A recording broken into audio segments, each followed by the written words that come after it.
Welcome back into the Play-by-Play, a sports media talk show from Awful Announcing, where we are looking back at the year that has been and the stories that were not covered enough. I'm Brendon Kleen, a staff writer at Awful Announcing. That's Ben Axelrod, a senior editor at Awful Announcing. We've got the inverse of our torpedo bats, Ben. I don't know what to call that. I don't know if we have a code name or a nickname for undercovered stories. We did overcovered last week, which is where the torpedo bat gimmick comes from. We'll also have hot mics as always. But first, FS1 is shaking it up once again. I think this was our test episode almost a year ago, Ben, was the last shakeup. We didn't even make it a year of hosting this podcast together, and we get to bring an FS1 deep dive to life as 3 shows have been canceled. We know at least one prominent talent in Joy Taylor is officially out as her contract has not been renewed. And the entire top to bottom at FS1 is once again in question. What did you think when the news broke yesterday?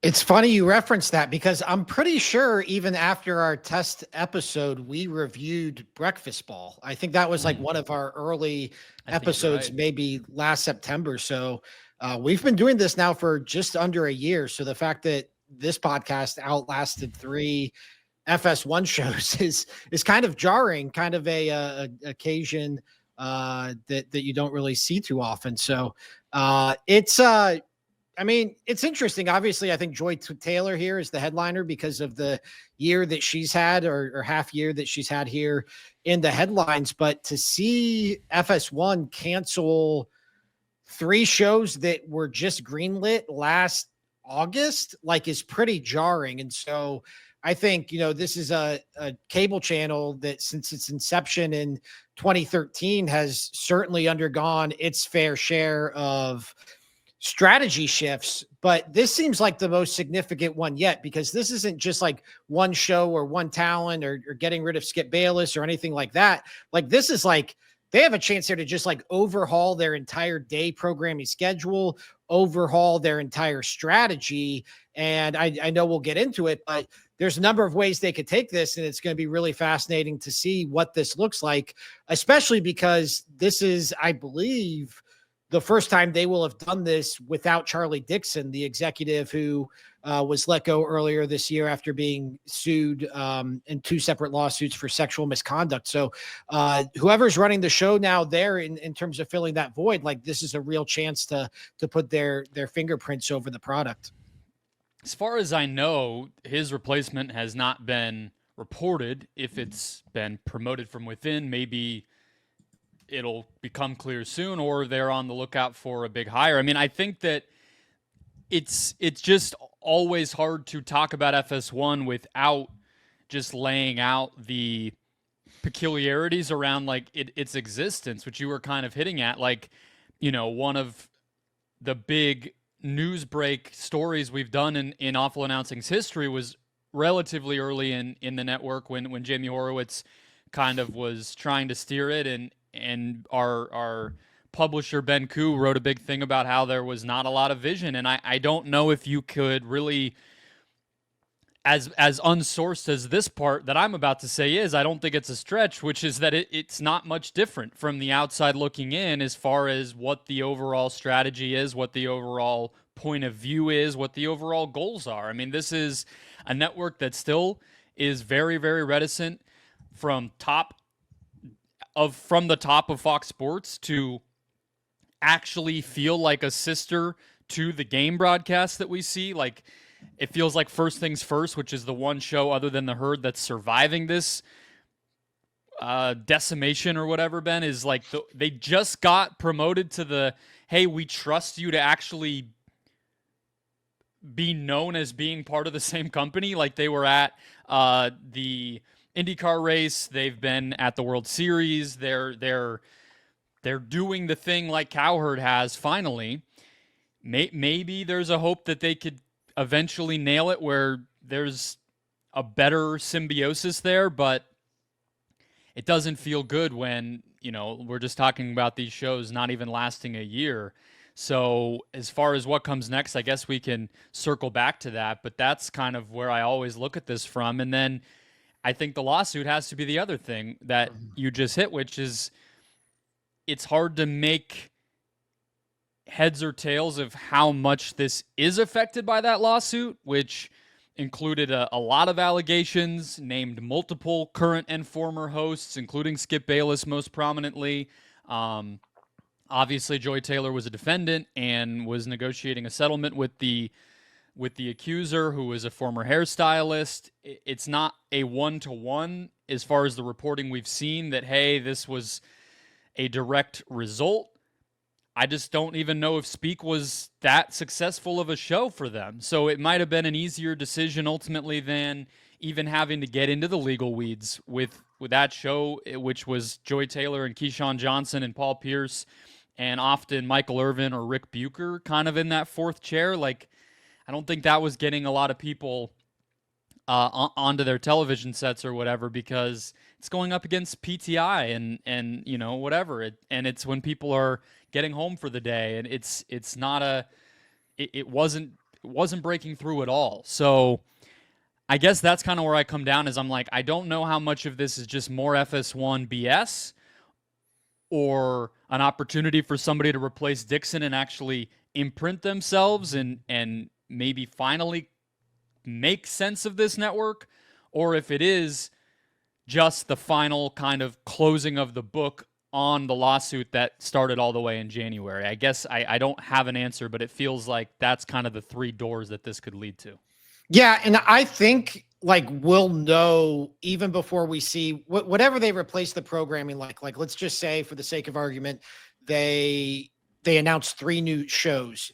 We'll know, like, based on what those shows are before we even see an episode, like where they're going from here. Like, because the whole, I had a funny conversation with Drew Lerner at Awful Announcing in our Slack channel. And I said something to the effect of, like, maybe they'll stop trying to be ESPN now. And he said, well, they stopped trying to be ESPN a long time ago. And my rebuttal was, well, their daytime programming never got the memo, because these shows, all 3 of these shows that they canceled are just like First Take ripoffs. Like they're just like, all right, let's argue about sports for a couple of hours. And I know that's like the model. And I know that's a little bit what First Things First does, but I think that show has at least built a unique chemistry. But all of these are kind of born out of the First Take, undisputed type of model. And so I think if we see them replace this with just different talent and it's the same style of show, then I think we can pretty safely say, all right, same old FS1. I think the 2 opportunities here they have are, I think one that has potential is, like, do you just let Colin Cowherd kind of put his fingerprints all over the channel now? You already kind of have that. Nick Wright has allegiances to Colin Cowherd, especially with their connection through the volume. You also have Danny Parkins now, who's out there without a gig. It sounds like they want to keep him, and he's also very much a part of that Colin Cowherd, I guess, like, family. Like, Colin Cowherd named him the best local radio host in America and basically, you know, shepherded him in. So it would be hard to imagine that he would get the axe just because that show didn't work. Right. And that's, I mean, you watch that show, he was never really a fit for that show. They were kind of doing 3 different shows depending on who was hosting that day. And then the third opportunity, I think, would be to do some sort of licensing agreement, some sort of content sharing agreement, whether that's with FanDuel, DraftKings, or I've seen Barstool floated out there as well. Yeah, well, let's hit that really quick since you're on the topic. So the Funhouse Twitter account, which loves to, like, make fun of Colin Cowherd and whatnot, and he's basically a Mike Francesa and Colin Cowherd, like, joke account at this point. And they tweeted that Fox suits are looking at Barstool personalities to replace at least one of the FS1 shows that got canceled today. He said that the same source told him that Skip was out at Fox a week before it was announced, whatever. I love that, like, you and I have both covered local sports, and there's always, like, these random pseudo insiders that you have to, like, try to determine how seriously to take the news that they break, quote unquote. I love that it's come into sports media and we have to just kind of, like, I guess we mentioned this, but I don't know how real it is. And then Jason Whitlock, speaking of, I guess this is real, but I don't know how seriously to take it, him as a person, he said, get ready for all the smoke. Heard this a month ago. Let's see if they stick to the plan. And then he deleted that tweet. So those are two possibilities that would be the licensing model that you're kind of talking about. The like, hey, we'll do a Pat McAfee deal over here too. Mm-hmm. Yeah, you look at it, that's what they need. Like, that's like, because these ESPN and Fox Sports 1 exist to air games, but you can't air games 24/7. You need something to fill out that programming and to promote the games. And so you just look and like I said, like, yeah, you can go run a knockoff First Take again. You can run a knockoff Undisputed, and we're going to be having the same episode a year from now or 2 years from now. Like, they need to fill this out with content that's different. And at least the idea of like having Barstool talent is different and could draw in a loyal audience. They came to mind for me. The Ringer came to mind for me. Just like the FanDuel network, like the Kay Adams show, and they just seem to at least have a very built out portfolio of shows that seem to fit that model of what you would be looking for. That to me is what makes the most sense, is if they could find some sort of content sharing agreement, some sort of licensing agreement to help fill this out with shows that already have a built-in audience rather than starting from scratch.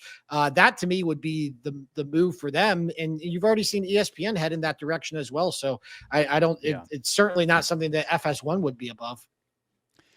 No, and it's cheaper. And that's the other part. You know, you mentioned Drew. I feel like I have to be his stand-in for this conversation by mentioning that, you know, the future of Fox, of News Corp is, you know, not immediately uncertain. It's not like, you know, CBS and Paramount where there's an active merger / acquisition that's, you know, on the final, you know, 2-yard line or whatever. But they sold off an Australian division of their company, Foxtel, earlier this year in a pretty sizable, I think like $600 million deal. There's always the kind of like literally what Succession was based off of, kind of what comes next for that company, which brother's going to get the control stuff that's lingering here. They're supposed to launch their own standalone service, streaming service, finally, later this year alongside ESPN. I don't exactly feel like if I'm making decisions here, I can go, you know, one, it's not Disney and ESPN, so the budgets are different, but it's also, you know, you're not going to go sign, like, you know, people have been throwing out all the recently fired Max Kellermans and everything else. I don't see them paying a bunch of money. Like, they had something go wrong with Michelle Beadle to be part of Breakfast Ball last year. Michelle Beadle's not exactly, you know, making record sums on whatever contract she was going to sign, and I don't know if that was money or not, but I just have a hard time imagining that it's going to be anything of that ilk. I think it's far more likely, and honestly might even have a better chance of succeeding if you build out a more, you know, developed live edition of some kind of show that is already popular and just get a head start on where this all is probably going. So I like that, but at the same time, I guess the last kind of thing to tie up as we look ahead here is the talent that was already in-house, Ben, which is not, I don't imagine they're all gone. The initial report from Andrew Marchand, who I should have credited for breaking this whole story, said that Keyshawn Johnson is likely to remain in place alongside Danny Parkins, who you already hit. That doesn't include Paul Pierce, Emmanuel Acho, LaShawn McCoy. I'm sure there's, you know, people we could throw out there. I think that's probably like the headliners. Who do you think it's just Keyshawn and Parkins that stay? Like, is anyone worth keeping around? Like, is there anyone you want to see them at least keep trying? What do you see as far as the talent that could be part of maybe there's still one show that gets built out with existing talent and the others are like what do you see them doing here? I could see a specifically NFL focused show, like some sort of rival, I guess, to NFL Live, and you have the natural tie-in with them having a partnership as a media rights partner with the NFL. So I think from just that standpoint, you just look at who they employ, who are, I mean, essentially former NFL players, Mark Schlereth, Keyshawn Johnson, LaShawn McCoy. They have a Chase Daniel. Chase Daniel is seen as a rising star in sports media. I don't know about Emmanuel Acho. He's definitely somebody who's polarizing, but I think that if you were to build an NFL focused show, you certainly have enough talent there where you could do that. And it would give at least your daytime programming a little bit more structure, as opposed to, again, just doing 4 or 5 different versions of the exact same show. So I think that would make a lot of sense. I mean, I don't know. Paul Pierce is fine. I just don't really see a future where they have an NBA dedicated show, or again, unless they're just going to run it back and run the same sorts of shows that they've been running. I just don't see where he would fit in. So I definitely think Danny Perkins makes sense, considering his ties to the existing talent and his reputation in the industry. And, Keyshawn makes sense as well, but beyond that, it's definitely I think you're probably going to see more talent leave than more talent stay. It is not a lot of time either to get this. Football season is always kind of the unofficial, hey, have your shit together if you're a sports network. And I think too, like, it's just funny in a way, like these Emmanuel Acho types where they kind of came up at the tail end of when like television was the end all be all for this kind of content, and they fancied themselves like the heir apparent to a Stephen A. Smith, and then that all just kind of shrunk right as they were coming up. So it's like Emmanuel Acho only fits on a show like that. You know what I mean? Like, there's not exactly a place for him, even though he clearly has a name recognition. He does cut through, even if it's mostly infuriating people. He does do the thing, and but where does that work if not on one of the only 2 TV networks where there are shows like that? It's kind of a weird place to be. So, yeah, I think a football show, I thought you were going to say, because I think technically NFL Live goes up against First Things First right now, and that's not moving. So it might be more of a get-up competitor in the end, head-to-head with that show has basically just become an NFL show. Doesn't the Barstool thing, though, make a lot of sense out of the move to Chicago for Colin Cowherd? Like the fact that FS1 now has headquarters effectively in Chicago. Barstool has offices in Chicago, which seems to be their flagship office. That's where Big Cat is, and they have their college football and college basketball coverage there. Like that. So do you think they would just license a Barstool show and just play an episode, or do you think that they would develop a program alongside Barstool? So reading between the lines of Van Talk 2.0, basically. Yeah, reading between the lines of the back after this post that we referenced, it sounds like it would be a new show where they do utilize Barstool talent. That, I mean, I don't know, like that, it would make more sense for me to see them license it, but part of my take isn't like 5 days a week, and I don't know like how easily they could add that to their plate at Barstool. It seems like that would put the onus on Barstool to develop a new show. But like, yeah, I like that. To me, it's like, oh, it makes sense that they have an office in Chicago now. I really didn't understand, other than the Big Ten Network, like why FS1 would be moving its premier talent to Chicago until now. Well, I think Colin moved himself to Chicago. Yeah, they had to Fair enough. Get on board or lose him. But yeah, it could definitely be. I get the impression that Big Ten studio is really tiny, and like even Colin plus a co-host would be a tough fit just physically for the space. Obviously, I haven't been there, but that's just what I've kind of seen and heard. Yeah, it would be fascinating to see Barstool make a run at it. I would throw Outkick out there, if not for the fact that they just don't have a lot of people on staff who are really hosts. And I don't think Dan Dakich is exactly, he's not versatile enough, I think, to build an entire show around. Like, what his show is college basketball and then some stuff that he wants to rant about every day. That's not. Yeah. And Clay Travis already came and went on this network for a gambling show, and he's interviewing the freaking president and the head of the Pentagon every other day at this point. I don't think he needs to be talking about, Kyler Murray or whatever anymore. So I think that there are options. All the smoke would definitely be a basketball show, but they don't have NBA rights, and they barely even have like the best college basketball anymore. So I don't know what that would really accomplish either. So I think I misread that tweet from Whitlock because I took that as Joy Taylor was going to wind up on all the smoke. Okay. So I don't, but yeah, I mean, I don't know because he deleted it. So right. Yeah, I don't. Knows? It could.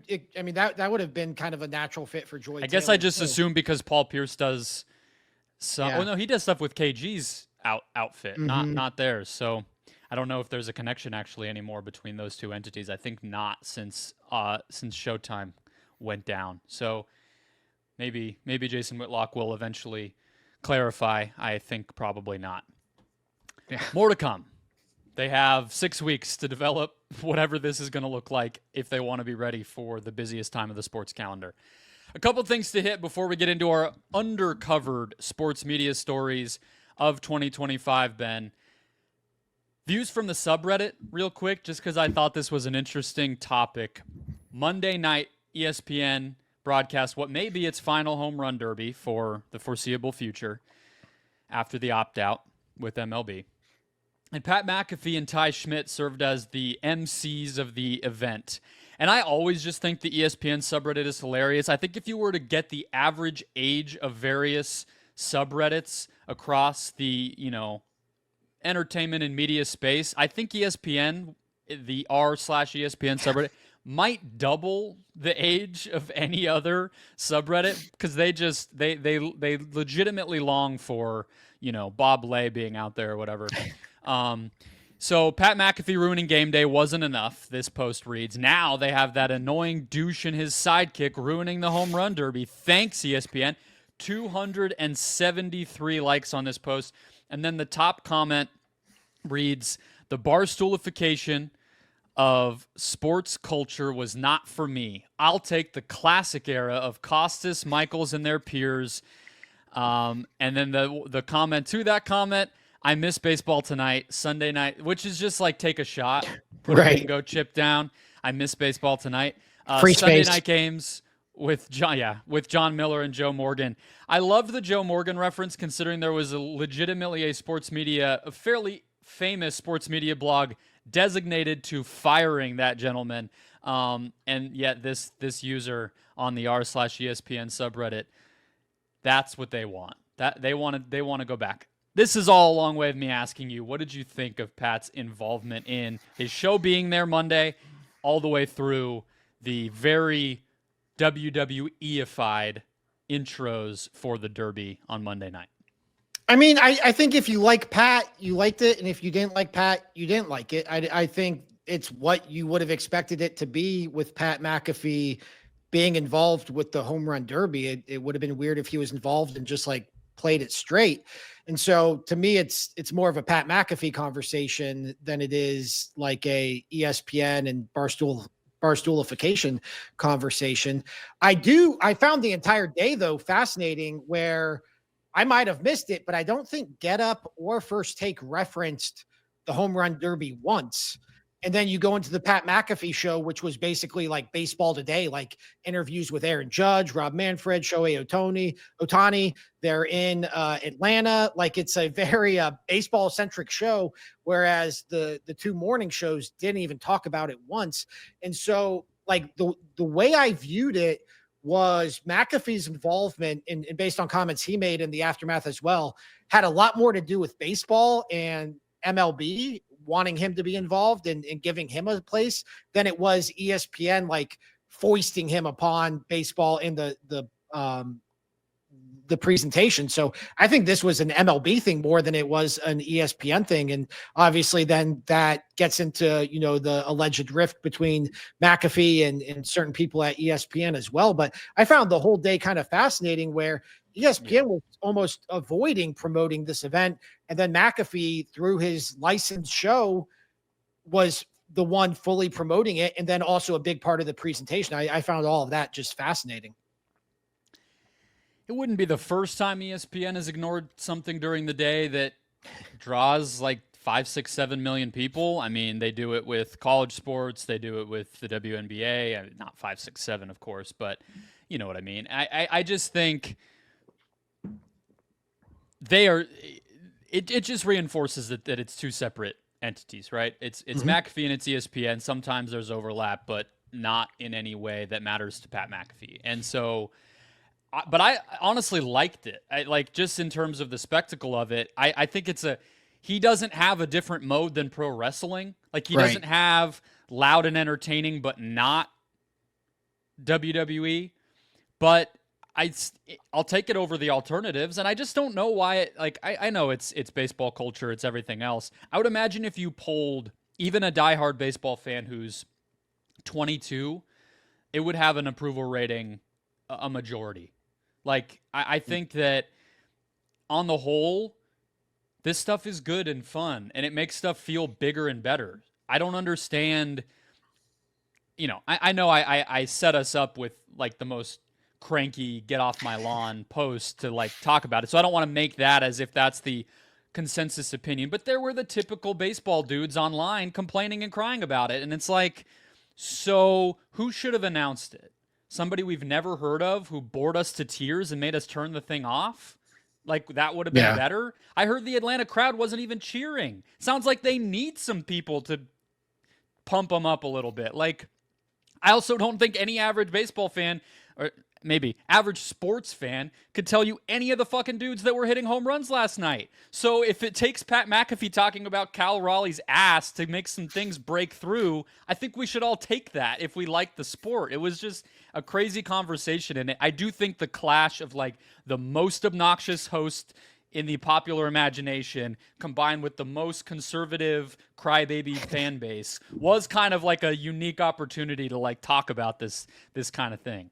Yeah, that post aside, all of the reaction I saw was largely negative, and you did see Pat even tweet about it on Tuesday morning, calling attention to the negative reaction that his presence got. I think, Pat's everywhere at this point. The two things I think Pat is best at are College Game Day and WWE. Like, I think those are the two things he's just like tailor-made for. I think his energy really, really works there. And so, I don't really care about the sanctity of the home run derby. Like, I don't like if is like an oxymoron. It's a fucking contest to hit home runs. It's not the World Series. It's not like, what are we talking about? Right. And so if you're going to channel that College Game Day, WWE energy anywhere into baseball, that would kind of feel like the place you would do it. So I don't really see like what the big deal is. And like, he really only did like the intros, right? Like he didn't call it. Yeah. Like, he wasn't like the guest pitcher or anything. Like, it wasn't exactly. Like, so I don't know. It just seems overblown. I saw a lot of McAfee's everywhere now. Good God. Tell me who else at ESPN could have done what he did on the field.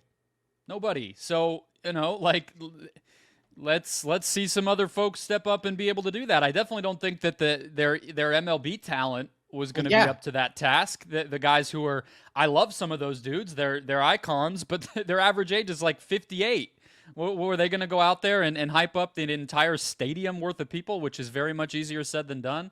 I don't think so. All right. Quickly circling back to our, millennial announcer draft. What did we end up? Under 35, whatever we called it from a few episodes ago. I have an apology to Mike Monaco. I don't believe we included him, and he killed it on Wimbledon. I thought he did a really great job, and I think he might have, maybe we had him in honorable mentions, maybe you and I just kind of like threw him out as a name, or I don't know, but I thought he did a really good job. He was kind of like the number 2 behind Chris Fowler at Wimbledon, and I watched a ton of Wimbledon because he ended up calling a lot of Ben Shelton matches, which I know you and I both are into his rise. And so, a sincere apology. He calls some other sports too, but if he can carve out a niche as a tennis dude and start to work his way up on, basketball and baseball, or maybe hockey, I don't remember what else he does. I'm down. I like him. Yeah, it's a golden age here for the younger millennial announcers, and do you feel seen and heard, Ben? I do. Yeah, this is my demo. So that's it's actually kind of funny that this is unrelated, but like, I've kind of noticed this with people around my age range, specifically celebrities, like Drake and LeBron, how you get to like your upper 30s or your early 40s and you kind of just have like a crisis where you spent your whole life like trying to be cool, and then like you realize like, hey, maybe I'm not that cool. And that certainly applies to me. But even, seeing some of the stuff LeBron has gone through in recent years, and definitely some of the stuff Drake has gone through, I definitely see it in a different light. So that's my my midlife crisis tangent. Yeah, I was gonna say we'll have to dig into that a different day, but I hope Mike Monaco is Yeah. not experiencing any of those emotions. I hope he's just cruising, and he can at least survive the Trinity Rodman shade that he got over referencing her father too many times. But other than that, he had a great Wimbledon. Can I say something about that too, real quick? Yeah, like it's not that crazy to reference Dennis Rodman with Trinity Rodman. Like, and I know they have a very complicated relationship, and I know she's been open about it, but it is her dad, and her last name is Rodman. And like, that's the thing. People are gonna wonder. It's the same as like when an author has the same name as a subject, and they have to say, no, that's not my cousin. I'm just, it's like that. And it wasn't like this, like, it wasn't where the focus was even on Dennis Rodman. It was just like, hey, and Dennis Rodman was one of the most famous athletes on the planet in the late 90s. So it's not like he's some obscure celebrity. Like, I don't know. I just don't think I'm not saying you have to talk about the 1998 finals at length. I'm just saying, like, it's not that egregious to say that's Trinity Rodman. She's a great soccer player. She's also, which he did say, he referenced that she's a great soccer player. Yeah. And you can also add in that she is the daughter of Hall of Fame power forward Dennis Rodman. I don't think that's crazy. It's one of those things where she's entitled to be frustrated by it, and he is doing his job totally by addressing it. Totally. All right, let's do our job. Finally, 30 minutes in, the undercovered sports media stories of 2025. Would definitely recommend, if you got here or if you're finding this clip on YouTube or something like that, to check out our overblown sports media stories last week. But I will let you start us off as I find my phone and my list. Ben, what do you got as the first selection of something that didn't get enough attention in this world throughout the first part of 2025? Yeah, this is my I'd say this is my clear number one pick. This is my Cooper flag of this draft, and it's actually one that's ongoing. So I have the authority to fix this, at least as far as awful announcing is concerned, and I'm doing my best to, but it's tough. The UFC rights deal and the UFC rights negotiations, which I think are fascinating on a couple of different levels. One would be that they're just one of the few rights that are left out there for the foreseeable future, basically until all of baseball's rights hit the market in 2028. I know they have obviously their mini deal they're still sorting out here, but this is the last full package that's going to be available for the foreseeable future. So I think that's certainly noteworthy in and of itself when you consider the current climate of buying rights and obtaining sports media rights. And then two would just be the dynamics of them being as forward thinking as they are with the streamers. It certainly seems like it's either going to be Netflix or Amazon that winds up with the pay-per-view portion of that package, which is really like the crown jewel of the UFC rights. You still have their current partner out there with ESPN, and you would imagine they would like to at least keep some part of the package, whether it's the pay-per-views or the fight nights or the contender series, especially as they get ready to launch their own streaming service later this year. But like, I know UFC's not as mainstream as, the big four sports or the college sports or anything like that, but these are pretty major rights. I think we've seen their ability to draw eyeballs and ratings. And I think the fact that, this is basically a race, it seems like, between Amazon, ESPN, and Netflix at this point, I think makes for a really fascinating conversation about the story as a whole. I hear your case. I feel like people have talked about this a lot, just because it's dragged so much. Like it's just kind of not. It got started early, and then it's still not done, and so there just keeps being like these little micro updates. The part of it though that I would concur in terms of like its importance maybe not being hit on enough. I'm just fascinated what happens to the business model on a streamer. Like that's the part of it that I think is. Maybe it's just because we don't know for sure that it will go there, that we're not jumping the gun to talk about that. And it might be kind of, once it's done, we sift through it and dissect it and imagine what the future is going to be. But pay-per-view is 30 years of really lucrative, profitable, more, depending on what you're talking about. Boxing goes further back than that. Like, is it going to feel the same, be the same? Netflix offered the Jake Paul fight with Mike Tyson for free. Would they do that? Would there be another tier, especially at the same time that ESPN Plus, is that even going to exist anymore? Like, there's just a lot of elements of it that feel like a little bit of a turning of a page to this digital internet first consumption era. What is pay-per-view and these fight sports? How do they operate in that world? I guess Peacock with the WWE would be another balancing example. It's not quite the same as it used to be. So that part is fascinating, and I do wonder how that'll play out. Yeah, and I think if it goes to Amazon or stays with ESPN, the pay-per-views, like it's going to be pretty cut and dry, that it's just traditional pay-per-view model. You pay your $60 a month through the service, and that's how you get access to the pay-per-views. If it goes to Netflix like that, that becomes a different conversation, because like you said, they put Jake Paul and Mike Tyson up for free or just behind the Netflix paywall. They just put the Serrano Taylor boxing event, the other Jake Paul boxing event, over the weekend. That drew like 6 million viewers. They did the same thing there. So the two options would be either they do the same with UFC, in which case the rights they're going to be paying, I would imagine, are going to be like 50% more, or maybe even double like what they would get from somebody else, because you're just buying out their pay-per-view inventory and potential buy rates.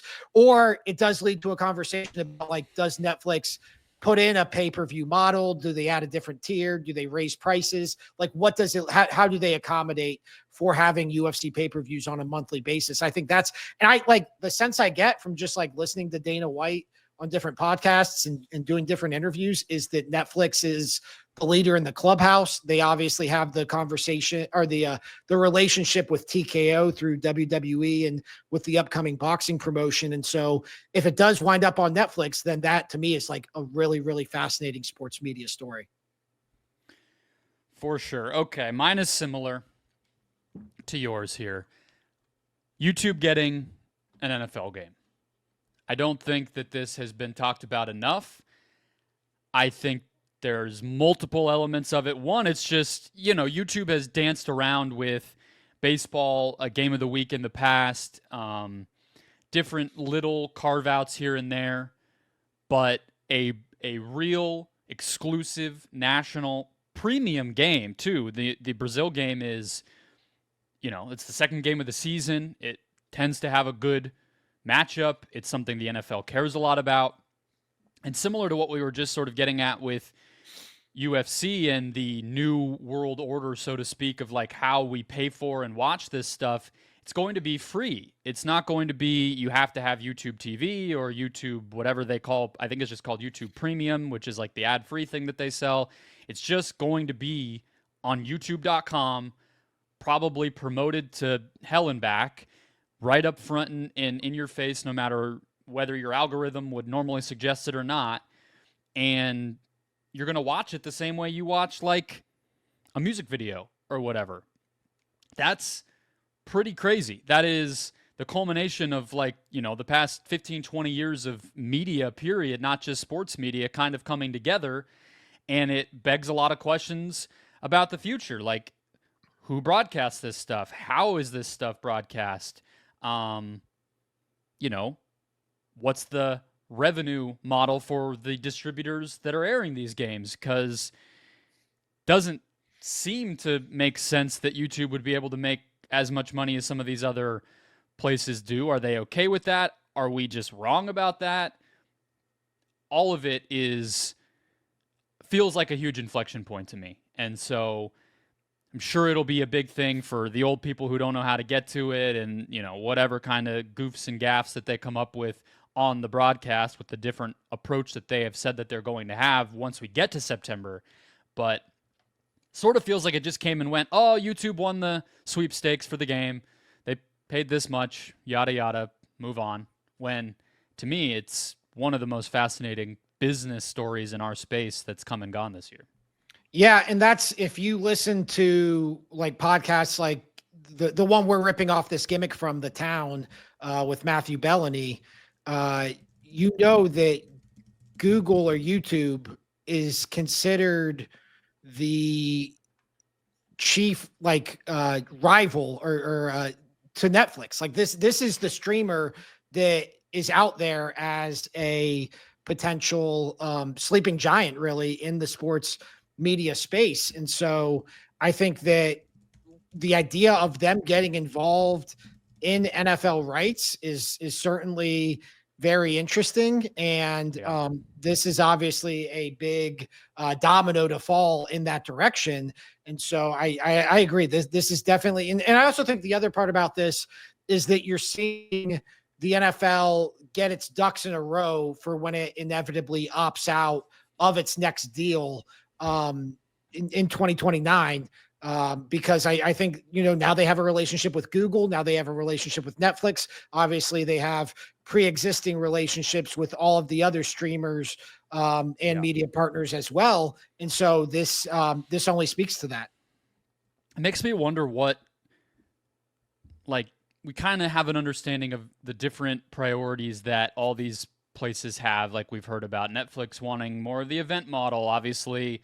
Them and Apple and Amazon, there's the global possibilities that they've prioritized with the MLS deal or, whatever. I'm curious, or Netflix's deal with the FIFA Women's World Cup was kind of a unique example. But I wonder what YouTube's angle on it is. And they've been hiring a lot of sports staff. There was a lawsuit over poaching somebody from Disney that I think is ongoing, and they've hired some other folks. I wonder what their kind of ideas are. What's their niche, or is it just everything? They want to just be TV. I don't know. Maybe it's that, and I'm overcomplicating it, and they just want the Fox package. They just want the biggest, most volume that they can possibly get now that they're diving in here. But it is definitely very, very new to think about people watching sports on what we used to think of as, weird, zany internet people doing video essays and prank videos and whatever. Now it's an NFL game. What's your next one? It's so this one might change here in the next couple of weeks, because I imagine this is going to start to pick up steam, although we don't have an official release date. But the idea of ESPN having its own streaming service, I don't think everyone has fully grasped what that could mean. So I'll say the ESPN streaming service still isn't getting the attention that it probably deserves. For as long as cord cutting has been a part of our lexicon, which has been over a decade at this point, this to me is the biggest domino that could fall for cord cutting. This is what for me, I've always had cable this whole time. I just have always felt like I've needed cable because of my job, and probably especially to have ESPN. The idea that I could probably cut my cable bill into a fourth by just subscribing to the flagship app, which I'm still probably going to call it until it officially launches, is really appealing. It has me, and obviously this is all anecdotal, but it has me considering my options in whether I could viably get by ending my, really? Yeah. I'm missing so much though. It's what, how much is cable? Everybody's different, but what, $80-$90 for the cheapest? It's tough because it's bundled with my internet, but it's and that's the issue too, is you unsubscribe from the cable and then they just jack up your internet price. And so that's why I had to get off YouTube TV and go back to Spectrum. But I have to do the cost analysis, but at least has me when you factor in all the other ways you can obtain all the other cable channels through cheap little tricks, not even password sharing, but just promos and things like that. I think there's a way I could probably get by, especially with the NBA no longer on TNT. I could probably get by just having a ESPN subscription and probably an RSN subscription to get my local Cavs games. And then I have all my streamers already anyway. So I don't know if I'm going to do it, but I would imagine there are at least a not insignificant amount of people like me who are going to consider their options and whether it would be beneficial to just switch over to the ESPN streaming app. When you put it that way, it definitely changes my philosophy. And I have a different thing to bring back up because we haven't talked about this since they kind of finalized everything. And I agree, it's been undercovered to an extent in terms of like, what does it mean? Mm-hmm. But just while we're on the topic of the budgeting side, I just had always thought of it from the standpoint of like, if you're a new subscriber or if you're somebody that is kind of just making a vacuum decision, that the difference between $30 a month for ESPN versus, let's say 80 or whatever it is for YouTube TV, like I'm just going to go with YouTube TV because I get everything, including news and everything else. But yeah, if you're crawling backward from having cable, maybe this is kind of an off-ramp that might be valuable. But there's two takes on this that we didn't get to that I think are fascinating. One is from Matthew Keys at The Desk. And he posted on LinkedIn like right after they announced the price point and everything, and we never really got to it. But he said, ESPN knows it is leaving a lot of potential money on the table by not having a direct-to-consumer product that appeals to cord nevers, people who never had cable, those who are willing to pay sports but unwilling to pay for a traditional cable package. And if they can just convince those sports fans to pay for cable TV, that's exactly what ESPN and the app is designed to do. It's designed to get people to realize how much of a value cable actually is. I thought that was kind of an interesting one that gets to what I was just saying. And then there was another one from Lightshed, I think Rich Greenfield, who's like a media analyst.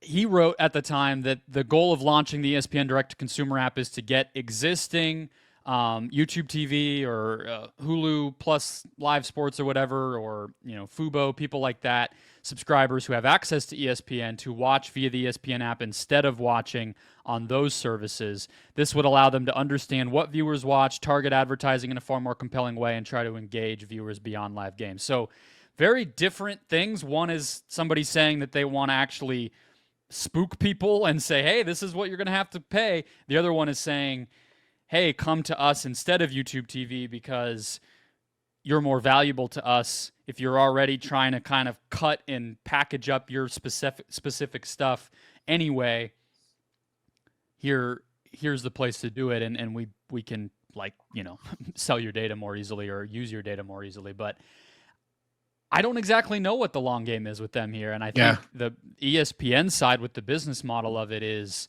the fascinating part of how they're going to benefit from doing this. Yeah, and it's going to change over time. Like I think right now the idea of like scaring people into keeping their cable subscriptions, like that makes sense. But I don't think that's like the end game for this. I don't think that's why they're launching this. I think they want this to be a standalone product and something that people feel like they need to subscribe to if they want the full ESPN experience, or at least have the option to, because I know existing subscribers will get access to it initially. So it's going to be interesting. But I mean, I think when you look at ESPN, this thought has been out there. I'm probably stealing this from the town too, but the two things driving ESPN right now are the launch of this app and them hosting the Super Bowl in 2027. And so the fact that, we're probably just 2 months away, maybe less than 2 months away from this launch apping, this app launching, I think that it's something that's really going to ramp up here in the next couple of weeks. My next one, the Athletic departures. I think it's a little niche, but I think that the bigger story here, we've seen multiple, some of the football beat writers have gone to other places. Like I think the Bears writer went to CHGO, the All City outlet, and the Chiefs writer went to ESPN, correct? That's right. So yep. Some of it's just that stuff. It's the typical musical chairs, but we've seen NBA people depart. We've seen college football, college sports writers depart. And I think it's a fascinating kind of continued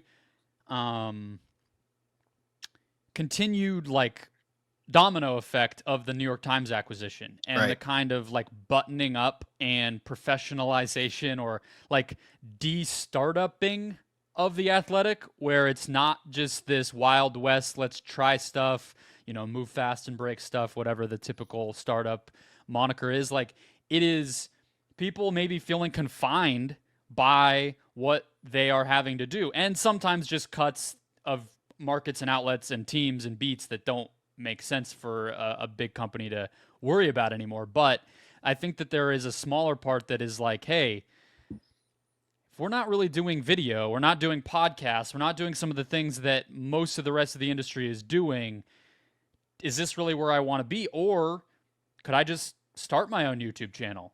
Or could I just start a podcast and make close to the same amount of money and have complete independence? It's just a fascinating thing to have happen to a place that for a while was seen as like, oh, this is the future. This is kind of like the one place where journalists can do like very this kind of holy story of it. And now it's like, oh, maybe that safety or that future of the business stuff wasn't as appealing to the people actually over there as it could have been. And everyone's just going to keep doing the same stuff they're doing everywhere, which is do video, do podcasts, and do it independently if they have to. Yeah, I mean, I still get the sense from their writing standpoint that what they do put out from a written content standpoint is largely still like pretty high quality. Like I think they still have maintained that standard, but they're just serving a different audience now. And that's like when they launched back in 2016, 2017, depending on what market you were in, it was obviously hyper local, and that's what their focus was on. And then they effectively, once they got purchased by the New York Times, were used to replace the New York Times. I mean, literally replace the New York Times sports desk. And so now you're writing for a more national audience. Now you have less of if you're them, less of an incentive to go hyper local. I thought it was interesting reading about and covering Ian O'Connor announcing that he was joining The Athletic earlier this week. And he alluded to that he was actually at the New York Times as like a copy editor, and then went to Frank DeFord's outlet, The National, the short-lived national daily sports newspaper. And effectively 30 years later, the Athletic has become what The National was setting out to do. And so to me, I mean, as somebody who's followed their work and been a fan of their work at The Athletic, it's definitely been interesting to see a shift in the last 2 or 3 years where they do make that move from being a hyper local product to one that is clearly more aimed at a national audience. And I think that's exactly what you've been seeing with these moves. And I think maybe the story to kind of weave your point and mine together is the future of hyperlocal might just be independent and digital first, whereas national can still sustain like a written newspapery type of thing. And so it's probably still a good thing, even if it's like reporters get their start there and maybe they leave. It's better than not having anywhere to develop, and it is still a pipeline. All right, what's your third? I've got a handful here. I'm gonna have to pick. I am gonna go. I'm gonna go with Dave Portnoy's political instincts, because that's obviously something you have seen, I think, in the last couple of weeks, is like really for the first time since Donald Trump emerged on the national scene as a political figure 10 years ago. The Republican base, once it became accepted that he was going to be the nominee in 2016, you didn't get a lot of criticism of Donald Trump. And if you did, you were on the outs with the Republican Party. And dating back to like March and the tariffs and all of that, like Dave Portnoy has shown a willingness to criticize Donald Trump, but to do so in a way that doesn't feel performative, doesn't feel adversarial, like feels like real legitimate criticism. And I think in some ways it kind of opened the door for a lot of the criticism you're seeing now with some of the Epstein stuff. And so, I last week, my number one pick that was overcovered was Stephen A. Smith for president. And now I'm wondering if we're undercovering Dave Portnoy 2028. Does he have your vote? I don't want to go on record with that just yet. Okay. Well, you will someday. If we get any closer, I'll force your hand. Is it instincts, or is it just reveling in attention? Like, I think that you could group Portnoy in with Rogan and Andrew Schultz and a couple other people who have begun to go viral anytime that their sails are turned in a new direction. About typically like conservative politics, because that's largely where they've aligned themselves, but really anything that they say. is it that like, because instincts would tell me like Portnoy is like savvily kind of predicting and then kind of leading his audience and his kind of base of supporter people where he thinks they might be going, almost like a politician would, versus I kind of just think it's like, damn, it's pretty nice whenever whatever I say just gets covered and I can kind of just spout off about stuff and people will pay attention. Like, is it actually like he's ahead of us, or is it just we pay attention now? I mean, I think there's a world where he criticizes Trump and the tariffs and his fan base turns on him, right? That's been the idea, is that like, if you criticize Trump, you're on the outs with Trump. And it's like, even Trump didn't like fire back at Portnoy. They were like shaking hands at UFC 2 weeks later. NBC News wrote a big feature at the time of like the Barstool issue the White House is facing, because they don't want the Barstool audience to turn on them. So I think it was instincts, or at least a confidence in his audience's willingness to stand by him as opposed to turn on him, which I think has been par for the course for a lot of conservatives over the last 10 years. Do you think that the Barstool audience, like, how right-leaning is it? I guess I don't associate it that strongly with a political leaning necessarily. Mm-hmm. Maybe generally, because we could just kind of like paint a picture of the type of person that would consume their content, and then we can guess as to like where that person votes. But generally speaking, I don't think it's like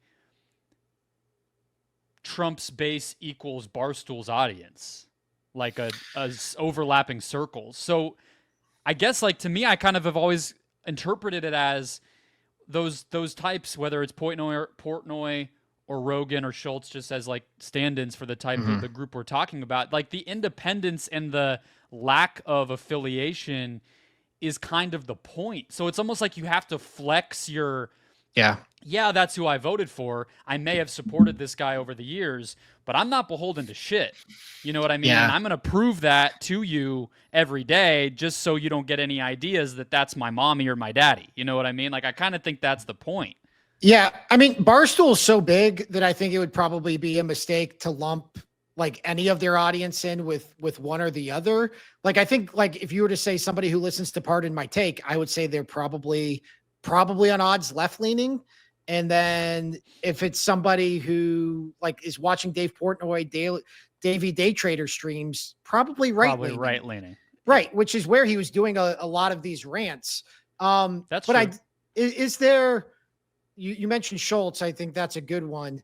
Like, is a part of this just like people have found out that it's good to oppose whoever's in power? Yeah, I think that anti-institutionalism is really fucking in right now. Like, I think, I think that it's cool. I mean, it's the same thing we talked, like, to go back to Stephen A. Smith when we brought in Jay Kang on that episode from The New Yorker to talk about his reporting on this. That's what he said. He's like, the Democratic nominee is going to just be whoever sticks it to the Democratic Party the most about how miserably they handled 2024. Like, that's going to be what it is. So, you know, maybe then you follow that out, and the Republican who is least coddled by the Trump establishment is going to be the guy who the next Republican primary revolves around, or, you know, whatever. Yeah. It's too far out to predict all that, but that's kind of, I think, definitely where the wind is blowing right now. I have my last one here, and then I think you'll have more interesting honorable mentions than I will. Peter Schrager being hired by ESPN, I think, has been relatively undercovered, mostly from the standpoint of they kind of nailed it. And it's it's been a long time since I can remember ESPN hiring somebody who the average sports fan thinks they should hire versus, you know, what like Bob Iger would tell them to do. He was high Q rating, high approval rating, all over the place. Everybody, like, I think most people, if you're a sports podcast, especially consumer, or like digital sports media consumer, anytime Peter Schrager popped up as a guest on anything you were going to watch or listen to, you were like, nice. You know what I mean? Like, pretty uniformly a good hang and an informative dude, and geeks out and celebrates sports, but especially football in kind of the perfect way. And that is what I think ESPN should be doing. The fact that they're going to build a show around him, the fact that he's ingratiated himself really quickly into draft coverage and Get Up and the McAfee show and all those sorts of places, he's kind of like the next big ESPN star.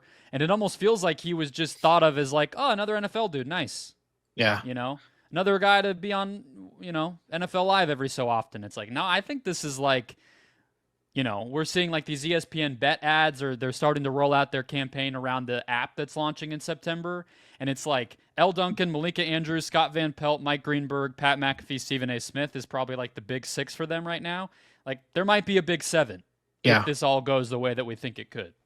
Yeah, I have no doubt that he is going to be a cornerstone talent for ESPN for the next decade. I think this is a great call. I think it's been interesting to see the way they've kind of slow rolled him in.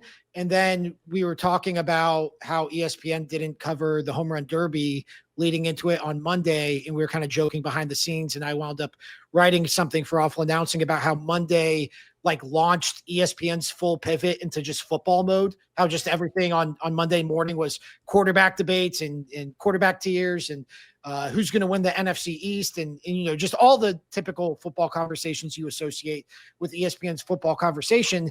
And it was Peter Schrager hosting Get Up, which as Get Up's preeminent fan, I think was his first time hosting it. And so to see him take the reins of Get Up, he had Dan Orlovsky on one side, he had Damian Woody on the other. They had Jeremy Fowler on. They were doing hits from SEC Media Day. Like you could see him just like coming into his own already, even though it's not even his show. So obviously he's going to get his own show. I agree. Whatever that top tier is of ESPN, like cornerstone talents, I think he's going to be a part of that. If he's not already, like by the end of this football season, I think it definitely plays into the storyline of ESPN hosting its first Super Bowl in 2027. And like they hired him and it's like, okay, what does this mean for Dan Orlovsky? It's like, this is not a Dan Orlovsky, like no offense to Dan Orlovsky. This is not that kind of hire. This is the kind of hire where it's like, hey, these are the anchors. These are the voices that you associate with ESPN's coverage on a nightly basis. And Peter Schrager is going to be that guy for us when it comes to the NFL. Okay, what is the honorable mention you want to hit that can't be used for a future show? Because at this point, we could just save some of these and talk about them independently. So what do you want to hit? I have one more for sure we can do.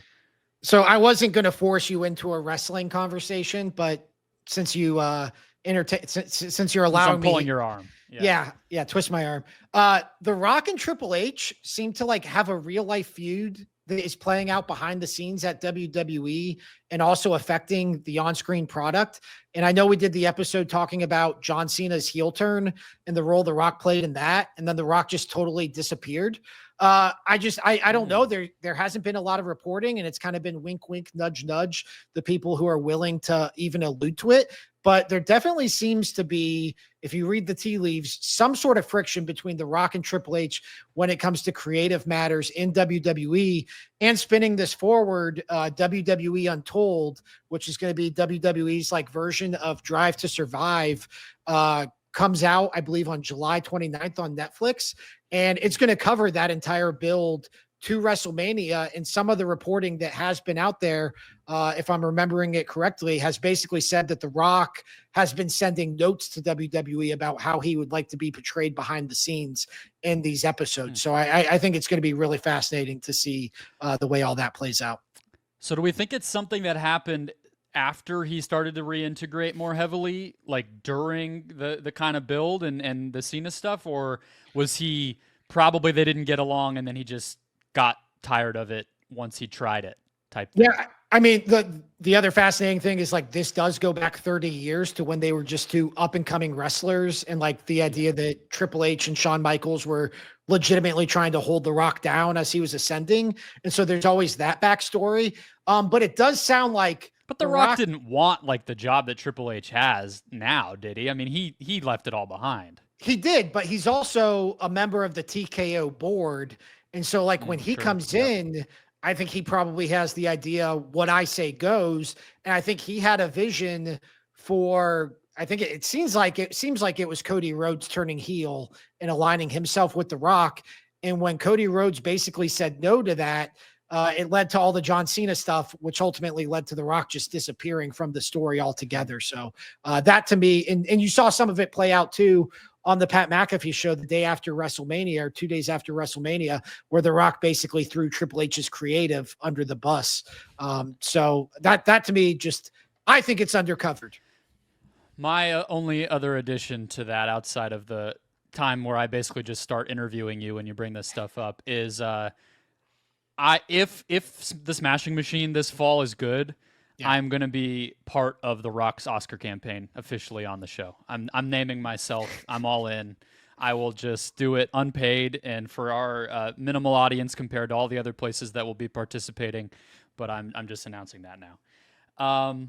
Okay, my last one is, and this is kind of a hobby horse, but I think we smashed Tom Brady for his conflict of interest stuff so much in the fall last year that I think the non-Brady conflicts of interest are undercovered in sports media, particularly Grant Hill and Udonis Haslem on the NBA side. Udonis Haslem straight up works for the Miami Heat in a prominent front office role. And every day that he is appearing on ESPN, he goes viral for teasing about what a superstar player should or shouldn't do. And often that leads back to Miami would be pretty nice as a destination for X star player. And it's kind of absurd that this is just totally fine with ESPN and the NBA and then soon to be Amazon, where he's headed in the fall. This, if you remember, the NBA fined people substantial amounts of money for tampering not too long ago, and still will often penalize teams with draft picks and things like that.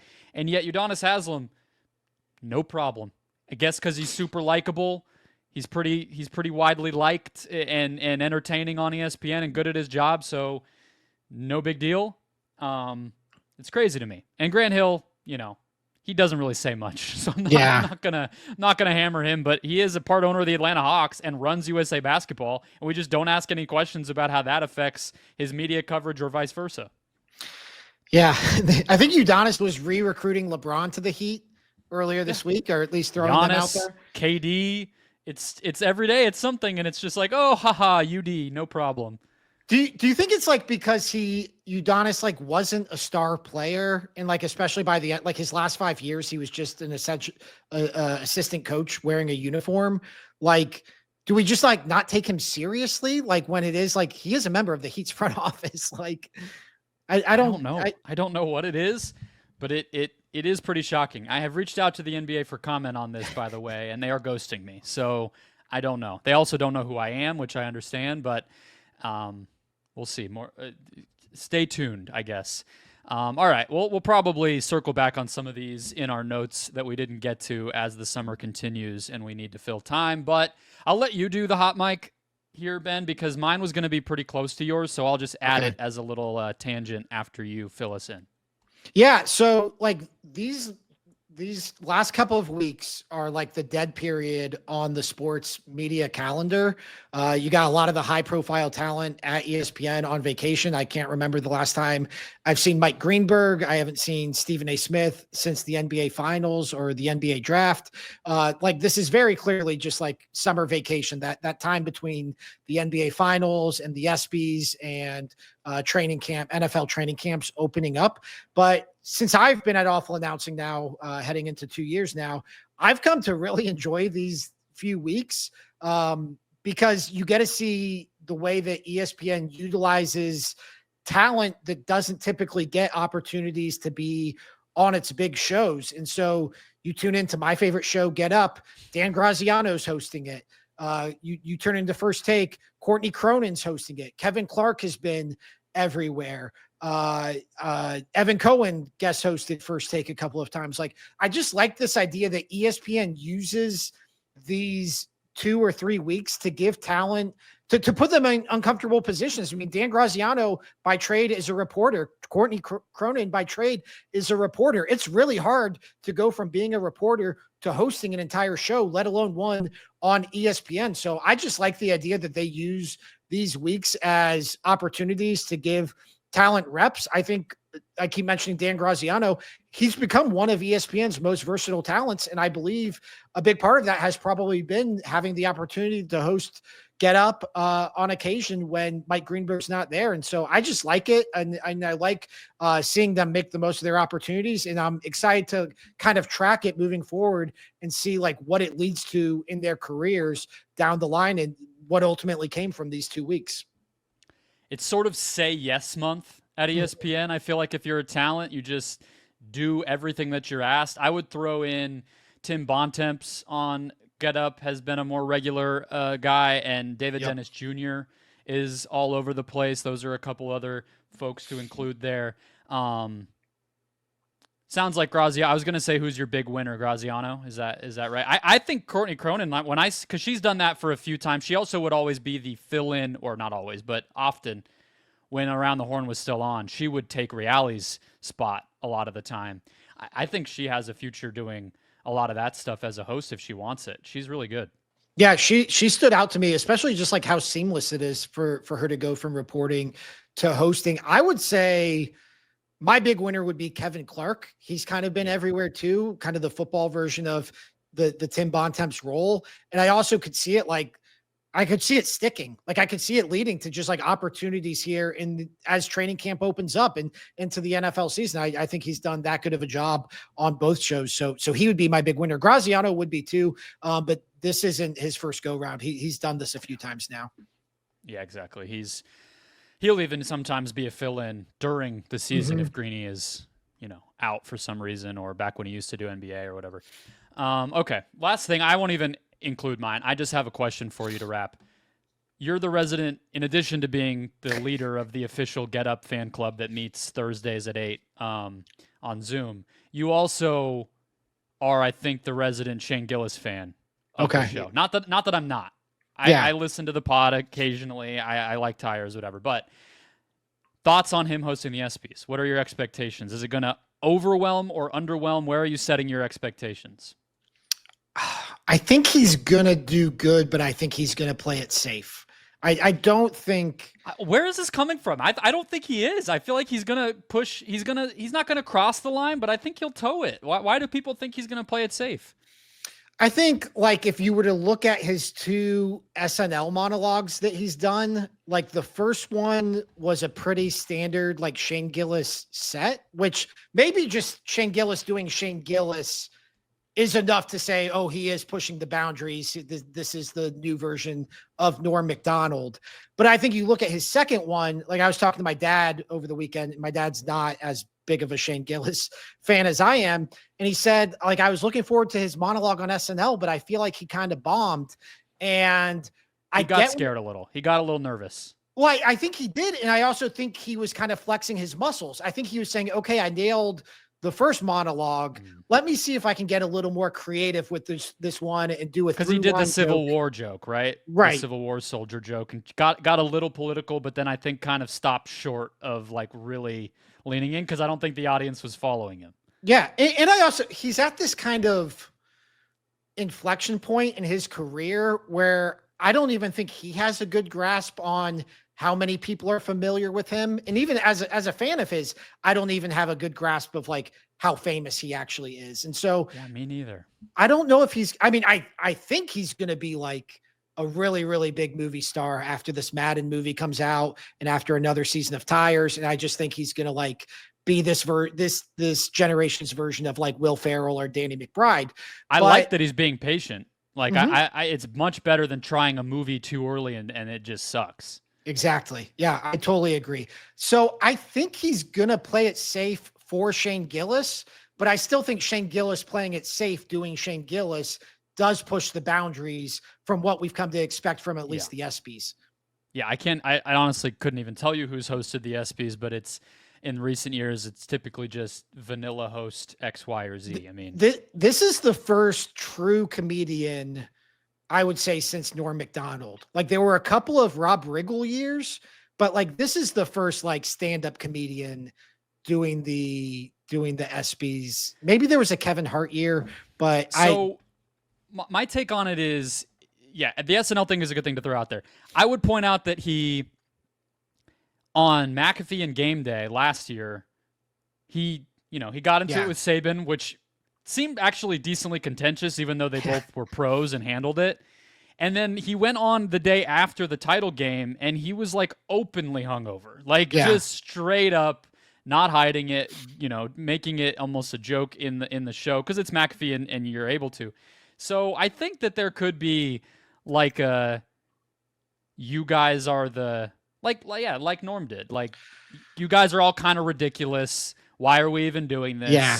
It's sports. Shut up. That energy that could be fun. Whereas like SNL, I mean, it's a comedy institution. Anyone would be a little You're not going to shit on the people the same way you would, or the audience the same way at the ESPYs, which is goofy and unnecessary at its essence. Did you see Lebitard's take on it, that he thinks he'll be deferential to the athletes, that he likes being friends with athletes? I totally That's kind of what that's what I was worried you might go. So I was like, where is this coming from? But your point's well taken. I don't think he's going to do like masturbation jokes. That's like what I think. But I think he's going to do a proper Shane Gillis set that is worthy of a award show. For sure. All right, that'll wrap us up. Hit follow, hit subscribe. We will be back for you next Wednesday, as always. We'll have Kofi Yaboa from SB Nation formerly, and doing a lot of cool stuff independently as we churn through some guests into July and August. Don't forget to check out awfulannouncing.com. Don't forget to check us out on social, X, Instagram, TikTok, Facebook. Wherever you're at, we are posting content there minute by minute covering this wild world of sports media. We'll catch you next week.